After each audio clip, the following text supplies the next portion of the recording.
A fight breaks out on a crowded street. Two strangers clash, fists flying. But from the shadows, a man steps forward, his presence freezing the chaos. No one knows who he really is. Not the broken man they see. He's hiding a secret so powerful, it could change everything. What if he's not just a homeless stranger, but the richest man alive? The city never slept. Its heartbeat echoed through the streets, a rhythmic pulse of honking horns and hurried footsteps, the murmur of distant conversations blending with the shuffle of worn shoes on pavement. Amidst the chaos, one corner of Fifth and Main remained eerily still. Jack, dressed in a faded denim jacket and worn boots, sat against the brick wall of a rundown building. His face, weathered by time, looked like it had carried too many stories to tell, lines etched deep by years spent chasing ghosts. He wasn't a man of many words. Not today, not ever. His eyes, however, said everything. They flicked over the busy streets with an unsettling calmness, as if the world was moving in slow motion around him. People passed by, their eyes gliding over him, some too absorbed in their own lives to notice the man at the corner, while others, perhaps out of pity, avoided him with quick steps and heads lowered. The faint smell of hot dogs from a nearby cart wafted through the air, but Jack didn't flinch. He hadn't eaten from this street vendor in years. No, the hunger didn't come from his stomach anymore. It had shifted somewhere deeper, a hunger for something more meaningful than a meal. A young woman with a coffee cup in hand walked past Jack, her phone pressed to her ear as she navigated through the crowded sidewalk. As she got closer, her heel caught on a loose piece of pavement. She stumbled, her coffee splashing onto her shirt. Instinctively, Jack's hand shot out, steadying her. He didn't say a word, but his grip was firm, reassuring. The woman's eyes widened in surprise, and for a brief moment, their gazes met.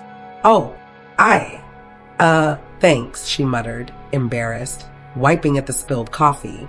Her eyes flicked downward to his worn clothes, a look of confusion crossing her face. Are you okay?" Jack simply nodded, the faintest trace of a smile tugging at the corner of his mouth. He didn't have much to offer, no wealth, no job, no reputation, but in that split second, he offered something rare, kindness. "No problem," he said quietly, his voice rough but steady. He watched her hurry off, as if that brief moment had never happened. She didn't look back. She didn't need to. Jack shifted slightly, adjusting himself against the wall. The city had its way of chewing people up, spitting them out. He knew this. He was part of the city's forgotten undercurrent. But today something felt different. There was a restlessness in him, a quiet energy he hadn't felt in years. It was the kind of tension you could only feel in the air before a storm, an invisible weight pressing down, waiting for something to break. The distant sounds of shouting reached his ears, pulling him out of his thoughts. A pair of men had started arguing just up the block, their voices rising in anger. Jack couldn't make out the words, but the tone was clear. Hostility. The kind of tension that, if left unchecked, would spiral into violence. He watched as people around them steered clear, eyes averted. It was the typical response. Ignore it, walk away, let the storm pass. But Jack didn't look away. He stood slowly, his movements deliberate, and as he walked toward the argument, the world seemed to quiet around him. The two men, one tall and scruffy, the other shorter and stockier, were in each other's faces now, fists clenched. "Hey!" Jack's voice, rough from disuse, sliced through the air, more forceful than he'd expected. The men paused, their attention snapping to him. Jack didn't flinch. He stepped closer, his gaze unwavering. Enough. It was all he said. For a moment, there was only silence. The crowd surrounding them was still, watching with bated breath. The men, thrown off by Jack's calmness, took a hesitant step back, as if his presence had suddenly become a boundary they couldn't cross. Jack's eyes never wavered. His stance was firm, like a rock amidst crashing waves. The taller man scowled, muttering something under his breath. The shorter one, still tense, seemed to deflate slightly. "You don't know us," the stockier one growled. "I don't need to," Jack replied, his tone measured. "I know what I see, and I see two guys wasting their time on something that's not worth it." The tension in the air was thick, but Jack's voice remained calm, his eyes steady. Slowly, the men lowered their fists, both of them caught off guard by the strange authority Jack carried. The taller man spat on the ground, shaking his head. "Whatever," he muttered, shoving past his companion. The shorter one followed, still glaring but clearly unwilling to escalate things further. Jack didn't move for a long moment, his gaze lingering on the street as the crowd began to disperse. He felt something shift inside him, the kind of recognition only people who had been through hardship could understand. For a fleeting second, he wasn't just the homeless man on the corner. He was someone who had the power to change the direction of a moment, to alter the course of a life. But the feeling faded as quickly as it came. He returned to his spot against the wall, watching as the city's chaos continued on around him. But something had changed. Maybe it was the way the men had looked at him, unsure but willing to listen.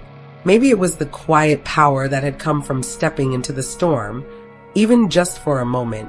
The city continued its rhythm, unaware of the ripple Jack had caused. But he knew. He could feel it. The day stretched on, and the city's energy shifted as the sun began its slow descent. The light softened, casting long shadows across the streets. Jack remained in his usual spot, leaning against the brick wall, watching people hustle by with their lives wrapped in urgency. His eyes had a way of observing everything, yet nothing seemed to stick with him for long. That's how it had always been, and he'd grown comfortable in the silence. But today was different. He could feel it. A little girl passed by, tugging at her mother's sleeve. "Look, Mom, that man's all alone," she said, pointing toward Jack. The mother's eyes flicked over him briefly, and she quickly ushered her daughter along, muttering, "Come on, sweetie, we don't have time." Jack let out a soft breath, the kind that carried a lifetime of memories. He didn't mind it. People were scared of what they didn't understand. And he didn't expect anyone to understand him anymore. Not after everything that had happened. He'd been in the city long enough to see it all. The suits that passed by without a second glance, the tourists who gawked from behind cameras, the women in heels who couldn't even step on the cracks in the sidewalk without glancing nervously. But it was the regulars, the ones who walked the same streets day in and day out, that caught his attention. The ones who looked but didn't see. They reminded him of who he used to be. There was a familiar figure crossing the street now, a man in a suit, his shoes polished to a shine, briefcase in hand. The same man who passed Jack every day at this hour. Jack didn't know his name, but he'd seen him enough times to recognize the small, frustrated sigh he'd let out as he watched the homeless man huddle near the benches on the sidewalk. As usual, the man's eyes slid past Jack, just like everyone else. But today, for some reason, Jack felt the urge to speak. "Another day, huh?" he said, his voice unexpectedly warm. The man stopped, startled, glancing down at Jack for the first time. His brow furrowed, as if unsure whether to respond. Yeah," the man muttered, clearly uncomfortable. "You're still here." Jack let out a low chuckle. "Yeah, I'm still here. And you're still running around, pretending you don't see me." His tone wasn't harsh, there was just a quiet truth to it. The man shifted on his feet, avoiding Jack's gaze now. "Look, I don't have time for—" "It's not about time," Jack cut him off, leaning forward just slightly, a glimmer of something unspoken in his eyes. "It's about not being invisible." For a long moment, there was silence between them. The man blinked, as though he didn't quite know how to respond. Finally, he sighed, his shoulders slumping. I don't know what to say to that. You're not invisible. It's just—" He trailed off, glancing around nervously, clearly looking for an escape. Jack nodded, understanding without needing to be told. People didn't want to face their own discomfort. They didn't want to see the reality they were too scared to acknowledge. "Yeah," Jack murmured. "I get it." The man lingered for a moment, then, as if the weight of the conversation had become too much, he walked away quickly, his steps more hurried than before. Jack watched him go, then leaned back against the wall. There was no anger in him, just a weary acceptance. People lived their lives in bubbles, and it wasn't his place to pop them. But it still stung, sometimes, how easily people moved past the reality of those around them. He had once been part of their world, living in those same bubbles, chasing after success and money without looking back. And now here he was on the outside looking in. A soft sigh escaped his lips. He didn't regret leaving that life behind. Not anymore. But sometimes, when the city's pulse felt too loud, when the hum of the streets grew too overwhelming, he couldn't help but feel the weight of what he had lost. He pulled his jacket tighter around him and closed his eyes for a moment, letting the sounds of the world wash over him. The voices, the footsteps, the honking horns, it all blended into a steady rhythm. But beneath it, there was something else. Something darker. A flicker of movement caught his attention, pulling his gaze back to the street. Two men were arguing in the distance. Jack's heart rate quickened as he watched them, shouts growing louder, hands pushing against each other. The tension was palpable, and Jack could feel it gnawing at him. He should have stayed seated. He should have ignored it, just like everyone else. But the old instinct kicked in, the same one that had been buried deep for so long. He stood up, his muscles tense, and started walking toward them. The fight was escalating now. The two men, one taller with a scruffy beard and the other stockier, were shouting at each other in the middle of the sidewalk, drawing curious stares from pedestrians who were quick to look away. The taller one's face was red with anger, his hands clenched into fists at his sides. The shorter man was yelling back, his voice shaking with frustration, pushing his chest into the taller man's. "You think you can just talk down to me?" the shorter man shouted. "You're nothing. Nothing but a spoiled little brat." The taller man sneered, his jaw tightening. "I earned everything I have. You're just another nobody trying to talk above your station." Their words cut through the air like knives, each one sharper than the last. Jack could see the tension coiling between them, their anger rising like a storm threatening to break. The crowd around them shuffled nervously, unsure whether to intervene or walk away. They were all too familiar with this kind of scene, the kind where nobody wins and everyone loses. But Jack wasn't like them. He wasn't just going to stand there. Not this time. He hadn't gotten involved in a long time, not since he'd left everything behind. But something about the way the men's voices grew more heated, it made his pulse quicken. It reminded him of something long buried. His feet carried him forward before he could stop himself, and the crowd parted, sensing the shift in the air. The closer Jack got, the more he could feel the heat of their argument, the tension gnawing at him. His eyes locked on the taller man. "Hey!" Jack's voice rang out, strong and clear, cutting through the anger. The two men froze, momentarily distracted by the interruption. Jack didn't flinch. His gaze was steady, unwavering. The taller man looked at him with surprise, eyes narrowing, his body stiffening. "You have no idea what you're about to do," Jack said, his voice steady even. "You're both so focused on proving a point, but you're not seeing the bigger picture. You're about to lose control. And for what?" The shorter man scoffed, puffing out his chest. "What's it to you, old man? This doesn't concern you." Jack's eyes shifted slightly, taking in the look of arrogance on the man's face. He felt that familiar ache in his chest, the echo of a man who used to think like that, who used to be like that. But he wasn't that man anymore, and he didn't need to prove anything. The only thing that mattered was stopping them from going too far. "It's not about me," Jack replied, his tone softening. "It's about you. Don't throw your lives away over something stupid." His gaze lingered on them, the two men still seething with anger, but caught in his calm, unyielding presence. "This won't end the way you think it will." The shorter man looked ready to retort, but the taller man hesitated, glancing at his companion, then back at Jack. Something flickered in his eyes, something vulnerable, but it was gone before Jack could place it. The tension remained thick, but it was different now. The raw, simmering anger had been replaced by uncertainty. For a moment, no one moved. Then, with a final muttered curse, the taller man turned, shoving past his friend. "Whatever," he muttered under his breath, storming off. The shorter man hesitated, glaring at Jack, but he too stepped back, shaking his head in frustration. "This isn't over," he said darkly before turning away and walking off in the opposite direction. Jack watched them go, his chest tight as the weight of the situation lingered in the air. The crowd, sensing the conflict had diffused, slowly started to disperse. Jack didn't feel relief. Not yet. It wasn't over. It never really was.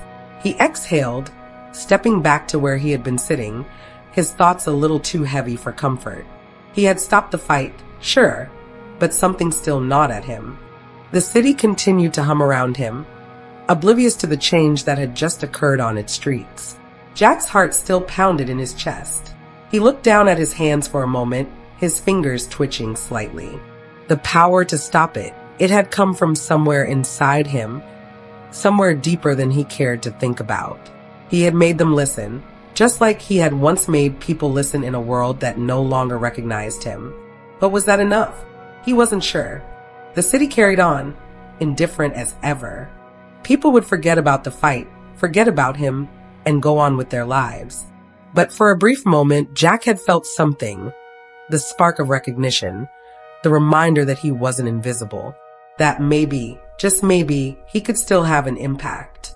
As the evening drew near, the cool air began to settle over the city, the sun's fading light casting long shadows over the streets. Jack stayed where he was, leaning back against the brick wall, his eyes lost in the sea of people moving around him. It was strange, how he could feel so much and so little at the same time. The chaos of the city had a way of swallowing people whole. But for Jack, it was a quiet kind of isolation, the kind you didn't mind too much. But that wasn't true anymore. Not after today. The fight, the strange power he felt in stopping it, it hadn't left him. The lingering tension, the quiet recognition from the two men, followed him like a shadow. People looked at him differently now, as if they'd seen something in him they hadn't noticed before. A young man around his 20s, wearing a hoodie and headphones, walked past him and gave him a quick, almost awkward glance. Then, as if compelled by some unseen force, the man stopped. He looked back, eyes narrowing as if trying to figure something out. Jack could feel the man's gaze on him, but he didn't move, didn't flinch.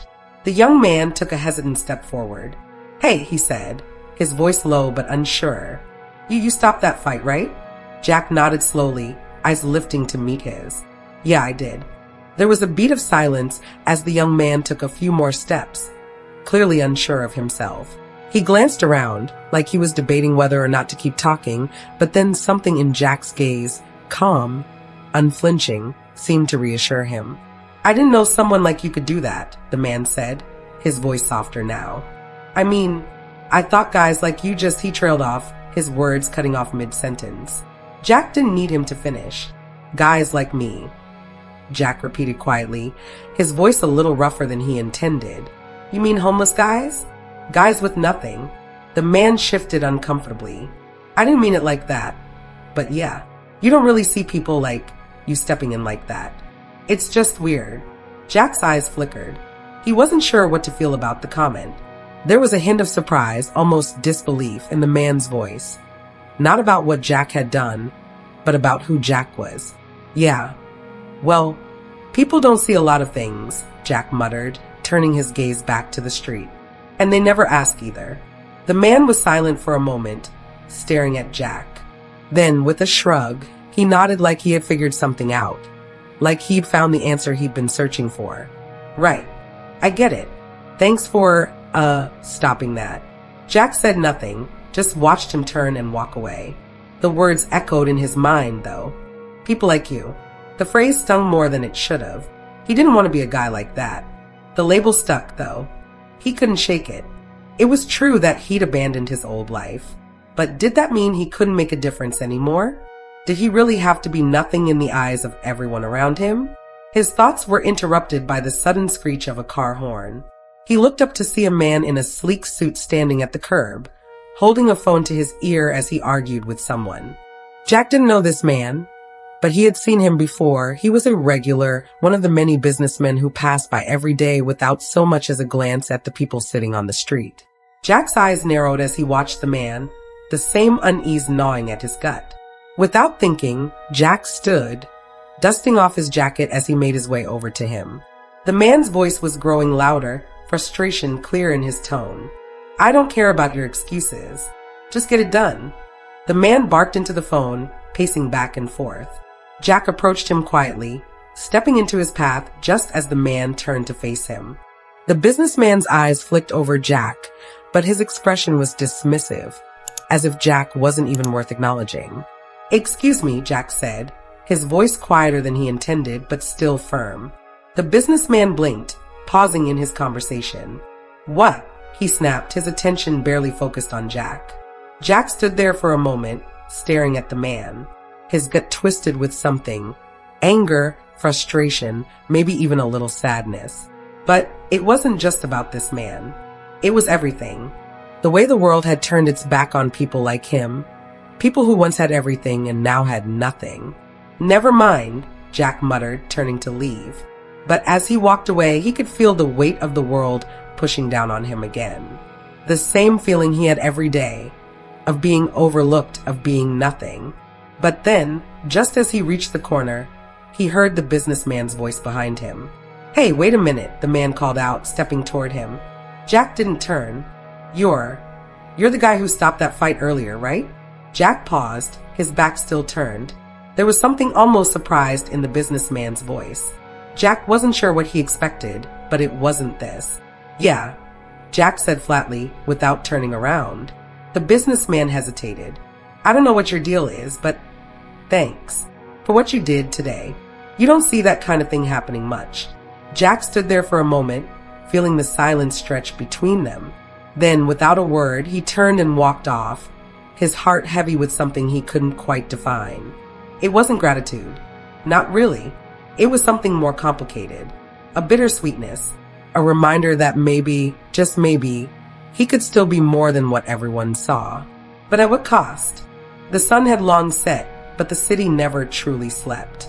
The neon signs flickered, casting their glow over the damp sidewalks as night deepened.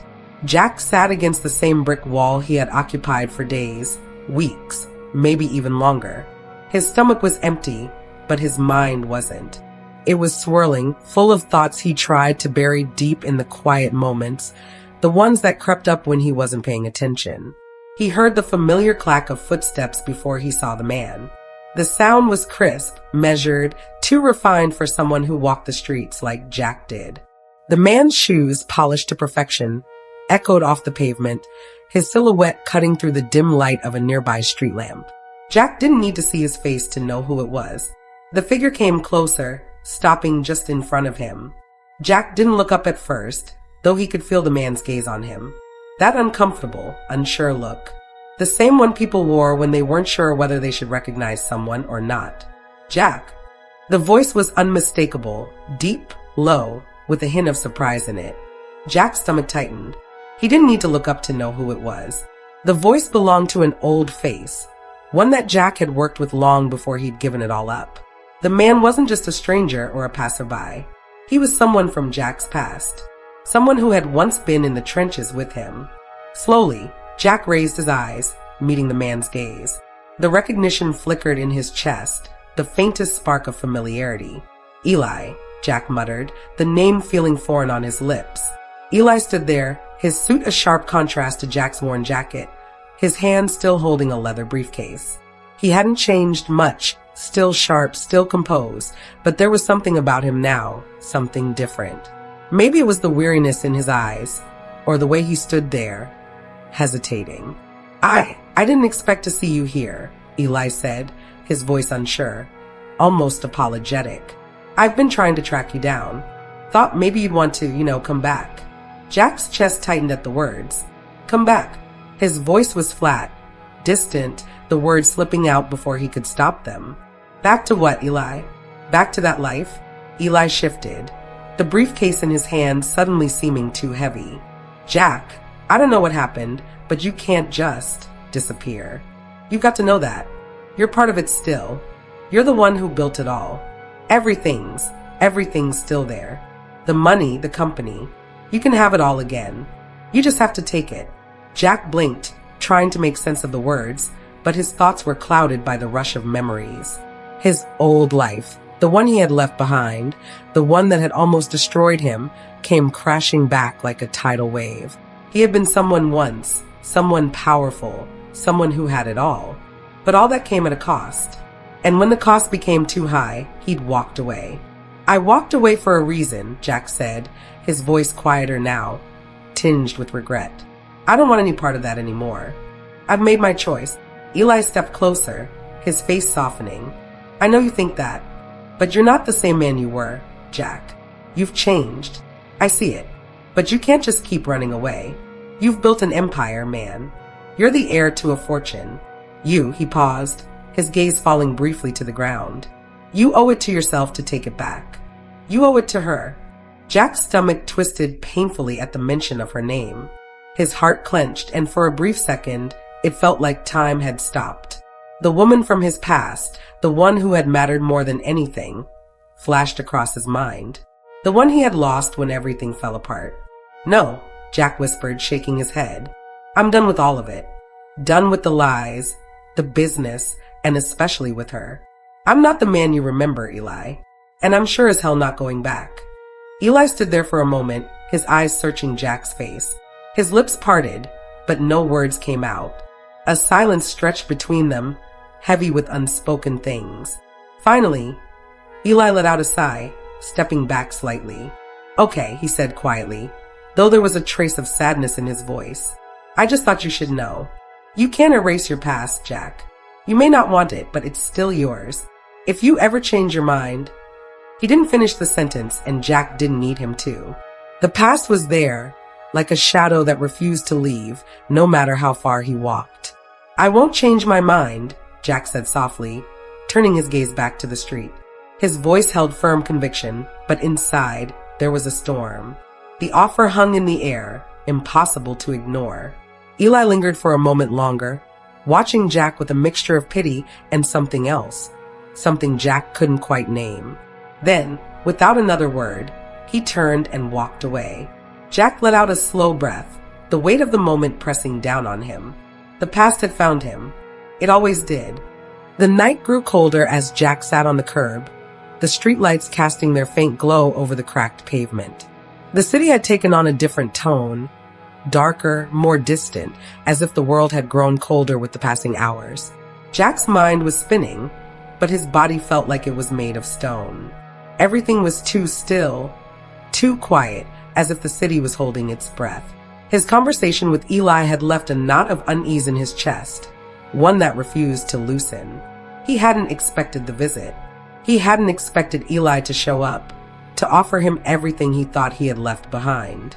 The old man, the businessman, the heir to a fortune he didn't want. It all felt like a life that wasn't his anymore. But the weight of that life was heavier than he'd remembered. A familiar voice broke the silence, sharp and unexpected. You really think you can just walk away from everything? It was the woman, the one who had found him here once before. She was standing just a few feet away, her arms crossed, her gaze fixed on him with a look of disapproval. Jack's heart skipped a beat. He hadn't seen her in years, not since the night it all fell apart. He turned, meeting her eyes, but for a second, it felt like he was staring at a ghost. Rita, he murmured, his voice hoarse. She raised an eyebrow, her lips tight. Don't give me that.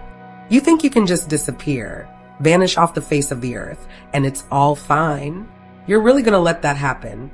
He shook his head, unable to respond. There were no words that could explain everything he was feeling, everything he'd buried so deeply. All the regrets, the guilt, the ache of loss. It was like a flood that had been building up for years, waiting for the right moment to break free. You think I didn't notice, she continued, her voice growing louder. You think I didn't care? You left everything behind, and for what? A broken man on the street? You think that's enough for you? The words cut into him like a blade, each one a reminder of the things he couldn't escape. He had left for her, for his own sanity, for the promise of peace. But that peace was slipping through his fingers, crumbling away like dust. His hands clenched into fists at his sides. You don't understand, he said through gritted teeth. I had to leave. For everything, for everyone. It was the only way. His voice cracked slightly, and for a moment, the anger melted away, leaving only the pain beneath. You didn't have to leave me, she whispered. You didn't have to leave us. The word hit him like a punch to the gut. Us. That was the part he'd pushed away. The part he had abandoned. Her. His old life. Everything he had once wanted. A moment of silence passed between them, thick and suffocating. Rita's face softened, but the anger didn't disappear. It had transformed into something else, something deeper. You can't just run from it forever, Jack. You can't erase the fact that you were someone important. You made choices, and now you're still paying the price. You don't get to just walk away from everything. Jack's chest tightened. He could feel his control slipping, the floodgates threatening to burst open. His past, his mistakes, all the things he had hidden from, they were catching up with him faster than he could run. I didn't want this, he whispered, barely able to get the words out. I didn't want to lose you, Rita. I didn't want to lose myself. A single tear slipped down his cheek, and he wiped it away quickly, almost ashamed. Rita's expression softened for a brief moment, but it was fleeting. There was something else in her eyes, an understanding. But that didn't make it any easier. You have to face it, Jack, she said quietly. You can't keep pretending it's gone. You have to decide what you really want. You have a choice now. She turned to leave, but before she did, she paused. Her voice was softer, almost a whisper in the cold night air. I hope you find what you're looking for. But don't fool yourself into thinking you can just forget it all. Jack stood there, staring after her as she walked away. The ache in his chest was sharp, like a wound that had never quite healed. Everything felt too big now, too overwhelming. The decisions, the memories, the guilt, all of it pressing down on him until he couldn't breathe. He didn't know what he was supposed to do anymore. The life he had left behind wasn't something he could just walk away from. Not after everything. The past wasn't finished with him. It was never going to be. The city felt different now.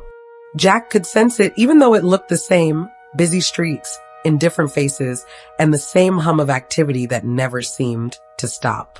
But something in the air had changed. Maybe it was the conversation with Eli. Maybe it was the raw emotion that had spilled over with Rita.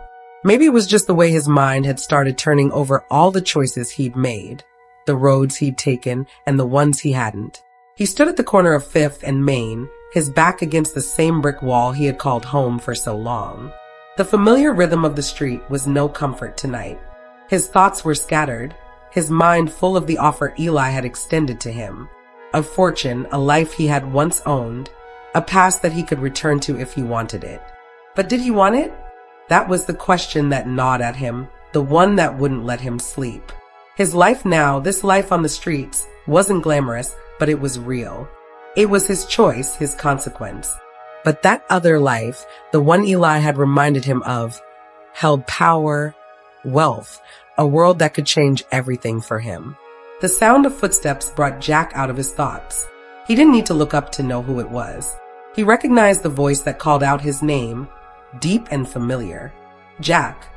It was Eli again, standing a few feet away, his face tense, like he hadn't come to talk about the past anymore. Jack felt a flicker of annoyance rise in him, but he swallowed it. What now, Eli? Eli stepped closer, his eyes searching Jack's face. There was something different in his posture, something more urgent. You didn't hear it from me, but I've been getting calls, he said quietly, his voice dropping lower. You're not just any heir. You're the heir. Jack furrowed his brow. What are you talking about? Your father's company, it's in trouble, Eli continued, the weight of his words sinking in. The board's planning to sell it off, but they need your signature. They need you to sign the papers. Jack's mind raced. The company, his legacy. It wasn't just a business. It was a name. It was everything that he had abandoned. And now it was falling apart without him. The power he'd left behind was on the brink of collapse, and somehow they were asking him to save it. You know what that means, don't you? Eli said, reading Jack's expression. You could take control again. You could rebuild it all. Everything you walked away from. It's yours for the taking. Jack's heart beat faster. The idea, it felt so close, so real now. Everything he had ever worked for, everything he thought he could never have again, was right there in front of him. But was it worth it? Could he really step back into that world without losing himself again? I've made my choice, Jack said quietly, the words coming out before he could stop them. But they didn't feel final. They didn't feel like they meant enough. Eli's face fell slightly. You don't have to keep running, Jack. You don't have to hide anymore. For a moment, The silence between them was thick, like the world itself was waiting for Jack to make a decision. The city hummed around him, indifferent, but for Jack, everything seemed to pause. He could feel the weight of it all, the offer, the past, the future. It was a decision that had nothing to do with money and everything to do with who he was. "I can't just go back," Jack said, his voice stronger now. "Not like that. I left because I had to.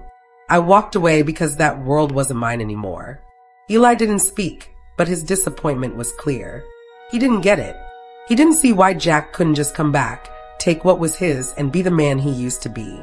But Jack wasn't that man. He had tried to be once, and it had nearly destroyed him. Jack took a deep breath, his gaze settling on Eli's face. "I'm not the man I was. I'm not that man anymore. And maybe that's the hardest thing to accept. But I have to live with it." Eli stood there for a moment, as if he was trying to figure out what to say next. But Jack didn't need him to say anything more. He knew what he had to do. Turning away from Eli, Jack started walking, his pace steady, but the decision weighing heavily on him. The sound of Eli's footsteps faded behind him, but Jack didn't look back. This was his path now. Not the one from the past, but the one he had chosen, one step at a time. As Jack walked deeper into the city, he realized something. He didn't need the riches or the power. What mattered now wasn't what he had lost. It was the peace he had found in letting it go. The world would never see him as anything more than the homeless man on the corner. But that was fine, because Jack had finally understood the most important lesson of all. True wealth wasn't found in what you could own. It was found in the freedom to live as yourself, no matter the cost. And for the first time in a long while, Jack felt lighter. The weight of the past wasn't gone, but it wasn't crushing him anymore. It was enough. He was enough.